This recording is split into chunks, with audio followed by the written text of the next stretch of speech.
ఇప్పటివరకు ఎంతమంది ప్రజలను మోసం చేసారు మీరు ఇట్లా? అన్న వాస్తవం మాట అన్న. నీకు ఫోన్ చేసిన అతనికి అమౌంట్ కూడా అతనికి ఇచ్చేసి అన్న. ఎవ్వరికి మోసం చేయడం లేదన్న. పని అవుతుందంటే నువ్వు మాలలు ఉన్నావు, నిజం చెప్పు, మనసు మీద ఒట్టేసుకొని చెప్పు, శక్తులు ఇవన్నీ నిజమేనా? అన్న ఒక మాట అన్న, మనం చేసే అడిగిన దానికి ఆన్సర్ ఇవ్వాలి స్వామి. మనం చేసే పని మనం చేస్తామన్నా. మోసం చేసిర్రు మీరు. సరే స్వామి, సరే నువ్వు ఒప్పుకునేటట్టు లేవు, నువ్వు ఒప్పుకోవుగా స్వామి, నువ్వు ఒప్పుకోవు కదా. నేను ఇప్పుడు నువ్వు మోసం చేయలేదే అంటావు, ఇవన్నీ నిజమే అంటావు.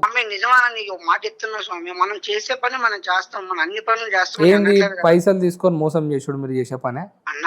ఇంతవరకే ఎవరి తీసుకోండి తీసుకుందే బాధితులు నా వరకు వచ్చిరా. స్క్రీన్ షాట్లు పంపి అన్న నేను. అన్న అదే అన్న, ఆ స్వామి మమ్మల్ని కలిసి మాట్లాడిన అన్న. ఆ స్వామి డబ్బులు కూడా ఆ స్వామి ఆయన పేరేం పేరు, ఆ స్వామి పేరు ఏం పేరు? నువ్వు అనుకుంటున్నా ఆయన స్వామి పేరు ఏం పేరు? ఆ స్వామి వచ్చేసి నంబర్ లాస్ట్ లో చెప్తానన్న. అంటే పైసలు తీసుకున్న వాళ్ళు మీ భక్తుల పేర్లు కూడా గుర్తున్నాయా మీకు? అన్న అంటే అన్ని వేల మంది ఉన్నారా మీ దగ్గర? అన్ని వేల మంది అంటే ఎందుకు కొట్టిగా నా దగ్గరకు వచ్చి నువ్వు మాటలలో ఇటు అటు? ఇంకొకసారి యూట్యూబ్ లో ఎక్కడైనా మంత్రము, తంత్రము, అంజని, మోసము అని కనబడ్డరు అనుకో, మీది కథ ఒడిసింది. సూట్ కేసు ప్యాక్ చేసుకోవాల్సిందే నేను చెప్తున్నా. మీరు మంచిగా బ్రతుకుండి, మీ నాయనకి ఏమన్నా పూజలతో బతుకుండి, కానీ ఇట్లా ప్రజలకు ఆకుల మీద దేవతలు